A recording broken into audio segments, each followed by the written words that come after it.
అమ్మ వంట. ఇవాళ మనం చేసుకునేది గోంగూర చట్నీ. 3 కట్టల గోంగూర, పచ్చిమిర్చి, 1 టమాటా, నువ్వులు సరిపడా. మంచిగా ఉంటుంది. 2 ఎల్లిపాయల గడ్డలు, ఎల్లిపాయలు, జీలకర్ర, ఎల్లిపాయలు కట్ చేసి ఇప్పుడు నువ్వులు వేయించుకుంటున్నాం. మూకుడు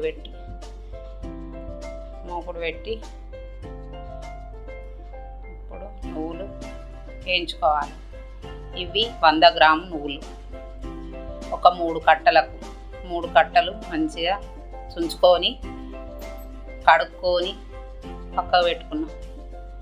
ఇప్పుడు నువ్వులు వేయించుకుంటున్నాం. చిటపటలు ఆడుతున్నాయి.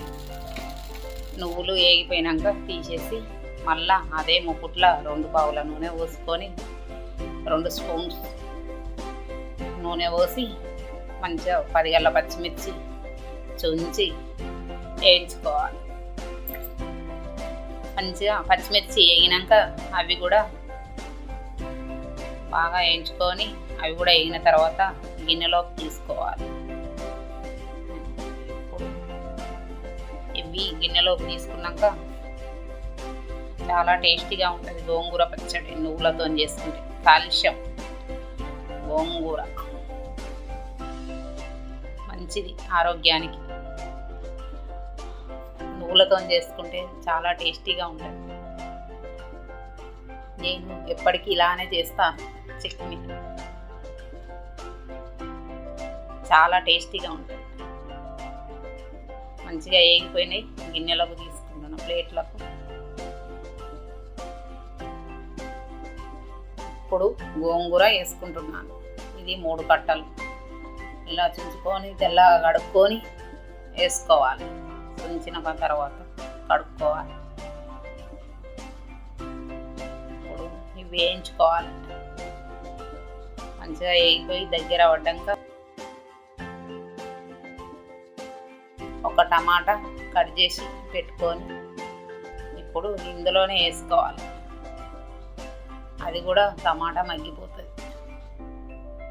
ఇప్పుడు కట్ చేసి వేస్తున్నాను.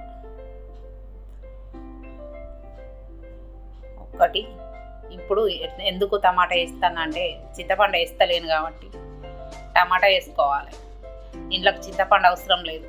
గోంగూరనే పుల్లదనం ఎక్కువ ఉంటుంది కాబట్టి టమాటా వేస్తే ఫ్లేవర్ వేరే ఉంటుంది. చాలా టేస్టీగా ఉంటుంది చట్నీ. గోంగూర, టమాటా, నువ్వులు, పచ్చిమిర్చి, జీలకర్ర, ఎల్లిపాయలు వేసుకొని మిక్సీ పట్టుకోవాలి. చాలా టేస్టీ. వేడి అన్నంలో పుట్టిదే తినవచ్చు. చాలా టేస్టీగా ఉంటుంది. ఏ కర్రీ అవసరం లేదు. ఇలా చేసి చూడండి. ఉప్పు వేస్తున్నా. ఇలా చేసి చూడండి. లైక్ చేయండి, షేర్ చేయండి, టేస్ట్ చేయండి. చాలా టేస్టీగా ఉంటుంది. ఉప్పు సరిపడా వేసి కలుపుకుంటున్నాను. మగ్గిపోతుంది. మంచి టేస్టీగా ఉంటుంది. మగ్గిన తర్వాత ఒక 2-3 నిమిషాలు చల్లబడ్డాక మిక్సీలో వేసుకోవాలి. టమాటా, గోంగూర చాలా టేస్టీగా ఉంటుంది. కాంబినేషన్ ఇలా చేసి చూడండి. చాలా టేస్టీగా ఉంటుంది పచ్చడి. గోంగూర చట్నీ టిఫిన్లకు టేస్టీగా ఉంటుంది. బాక్సులలో కూడా పనిచేస్తుంది. ఖరాబ్ కాదు అస్సలకి. ఇంట్లో వాటర్ కలుస్తలేదు కదా, వారం రోజులైనా నిలువ ఉంటుంది. ఇప్పుడు టమాటా మగ్గిపోయింది, గోంగూర మగ్గిపోయింది, పచ్చిమిర్చి వేసిన.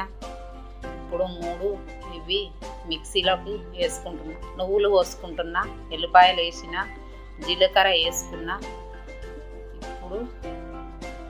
ఇప్పుడు ఇది వేస్తున్నాను. పచ్చిమిర్చి, గోంగూర, టమాటా మొత్తం వేసుకొని మిక్సీ పట్టుకోవాలి.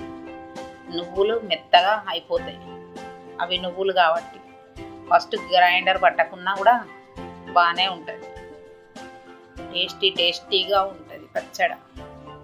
గోంగూర చట్నీ ఇలా చేసుకుంటే మళ్ళీ చేసుకుంటారు. చాలా టేస్టీగా ఉంటుంది. ఎంత టేస్టీగా అంటే తిన్న తర్వాత చెప్పండి, లైక్ చేయండి, షేర్ చేయండి. గోంగూర చట్నీ, ఇది దీనికి పోపు అవసరం లేదు, చాలా టేస్టీగా ఉంటుంది. ఒక్కసారి ట్రై చేసి చూడండి. పోపు పెడితే ఇందులో ఉన్న టేస్ట్ మారిపోతుంది. ఇప్పుడు ఇలా డైరెక్ట్ పట్టుకొని మెత్తగా అయిపోయింది. అవసరం ఉంటే అవి ఉల్లిగడ్డ ముక్కలు చిన్న చిన్నగా తరుక్కొని వేసుకోవచ్చు, కానీ పచ్చడి బుడ్డిపోతుంది. ఇలా తింటేనే దాని టేస్ట్ అదిరిపోతుంది, చాలా టేస్టీగా ఉంటుంది. ఇట్లుంటే వారం రోజులైనా నిలువ ఉంటుంది, చాలా టేస్టీగా ఉంటుంది గోంగూర చట్నీ. లైక్ చేయండి, షేర్ చేయండి, ఇలా చేసుకోండి. చాలా టేస్టీ గోంగూర చట్నీ. గోంగూర చట్నీ.